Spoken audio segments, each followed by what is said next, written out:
Iniciando a gravação de mais um vídeo, esse tem por tema: querer nem sempre significa poder. Agradeço a todos vocês que têm assistido aos meus vídeos, agradeço aqueles que compartilham o vídeo, emitem opiniões, que se inscrevem também em meu canal.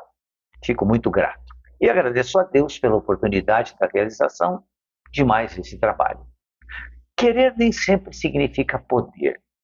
Poder fazer aquilo que se quer é anseio de todos, claro, mas nós precisamos lembrar que existem leis também. Então, querer fazer, né, é claro que nós queremos, afinal a liberdade é tida como um direito natural do ser humano e a vontade própria uma decorrência irreprimível do discernimento. Entendido como a capacidade de agir depende só da vontade, o livre-arbítrio parece não existir, pois está claro que não se pode fazer tudo o que se quer. Muitos dos desejos nunca são realizados, e outras coisas, embora indesejadas, tornam-se inevitáveis. Parece que o destino impõe fatalidades, determinando situações contra as quais não adianta se opor. O livre-arbítrio mostra-se absoluto na liberdade de pensar.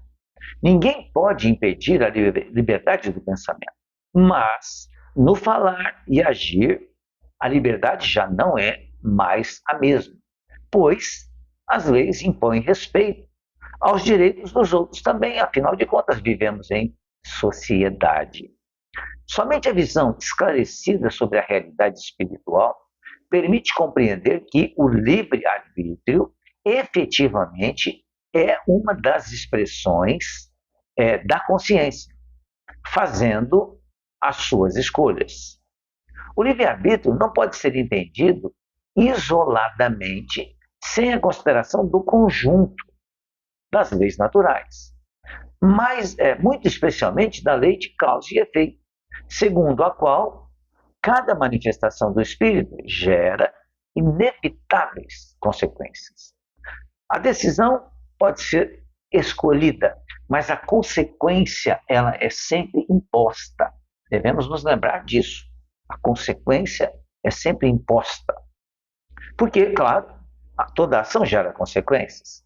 Como Jesus já nos ensinou, o plantio é livre, mas a colheita é obrigatória. Reconhece-se o grande esforço de evolução do espírito, e isso consiste exatamente no aprimoramento da utilização do livre-arbítrio. Porque quanto mais conhecimento eu tenho, mais responsabilidade eu tenho também. Como Jesus nos ensinou, a quem muito foi dado, muito será cobrado. E eu irei cobrar-me por deixar ou por ter deixado de fazer algo que eu poderia fazer, que eu tinha condições de fazer. À medida que evolui, ou à medida que se evolui à luz do conhecimento e da sublimação dos sentimentos, o espírito amplia sua capacidade de discernir, modificando as decisões da consciência, gerando novas consequências para si e transformando o próprio destino, que é transformado diariamente. Jesus veio despertar as nossas consciências, dedicando um gesto livre e decidido do seu amor, consciente amor que ele tem pela humanidade, impulsionando a educação das almas a quererem pensar, falar e fazer o que deve ser pensado, falado e feito para sermos mais felizes. Jesus veio ensinar que querer amar é poder ser feliz, hoje, agora e sempre. Por isso que, voltando ao título, né, querer nem sempre significa poder. Por quê? Porque nós temos leis. Temos as leis humanas, que modificam-se conforme a humanidade vai evoluindo, tornando-se menos rigorosa, exatamente em virtude da nossa mudança.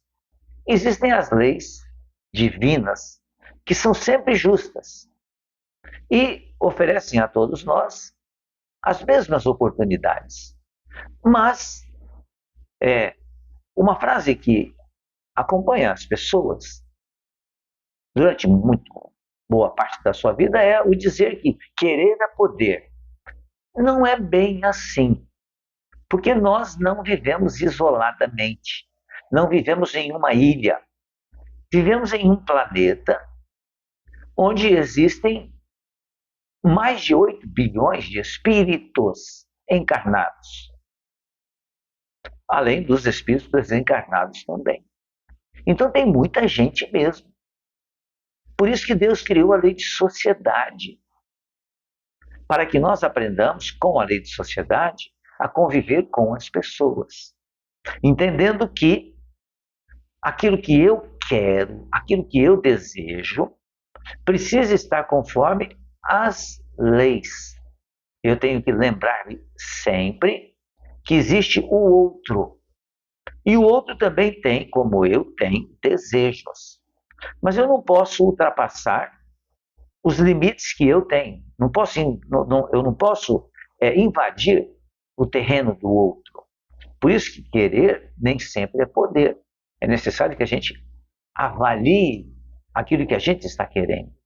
Uma coisa nós deveríamos querer sempre, que é fazer o bem, que é ajudar o outro, que é trabalhar no sentido de tornar-se um espírito melhor, mais educado, mais calmo, mais tranquilo, mais paciente, mais amoroso.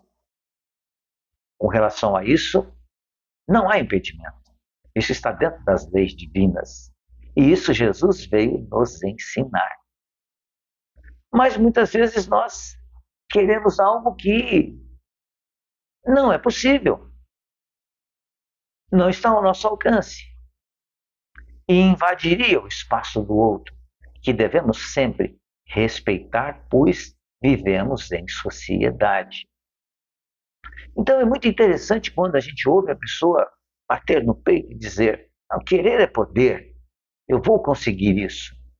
É muito interessante ouvir isso, porque vemos diante dessa assertiva, aparentemente uma pessoa que vai trabalhar no sentido de tornar-se uma pessoa melhor. Mas na realidade a pessoa vai querer impor aquilo que deseja para ver realizado exatamente aquilo que ele queira. Mas ele se esquece de que vive em sociedade. Então eu tenho que almejar algo que seja possível de ser realizado. Lembrando sempre que eu estou vivendo em sociedade. Não estou isolado em uma ilha, onde não existiriam outras pessoas. Mas eu vivo cercado de pessoas em todos os lugares. E as pessoas têm o seu espaço também e têm o seu querer. Por isso que Deus criou a lei de sociedade. Por isso que Deus nos criou como espíritos que necessitam conviver com espíritos. Nós precisamos conviver com gente para que nós sejamos testados naquilo que fazemos, para que sejamos desafiados. E o desafio, quando aparece, ele é para nos fazer colocar em prática aquilo que já temos de aprendizado e nos dizer: isso eu sei fazer, isso eu posso fazer, isso eu farei. Por isso que o querer nem sempre significa poder. Eu preciso analisar o contexto em que eu vivo, para que eu possa fazer essas realizações sem que eu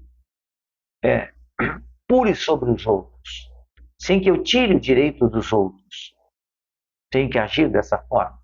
É assim que se convive, respeitando o que o outro é, do jeito que o outro é. Se vemos necessidade de mudança, olhemos para dentro de nós e façamos em nós a mudança. Porque quando eu mudo a minha forma de ver, de ouvir, de enxergar, eu passo a ver os outros de forma diferente. E passo a entender mais quando Jesus nos disse da necessidade de não somente amar a Deus sobre todas as coisas, mas amar ao próximo como a si mesmo. Por isso que eu tenho que aprender a amar-me, para que eu aprenda a amar o outro. Se não for possível ainda amar, que eu pelo menos consiga respeitar o outro. É um tema complexo também. E encontramos esse tipo de textos, de opiniões a respeito do querer, nem sempre é poder, na internet, que nos ajuda muito a fazer o autoconhecimento. Eu preciso me conhecer para que eu haja de forma correta. Pensemos nisso. Reflitamos sobre isso. Mais uma vez, agradeço muito a atenção de todos vocês. Fiquem bem, fiquem em paz. Se você puder, compartilhe o vídeo. Se puder mais ainda, se inscreva em meu canal. Muito obrigado.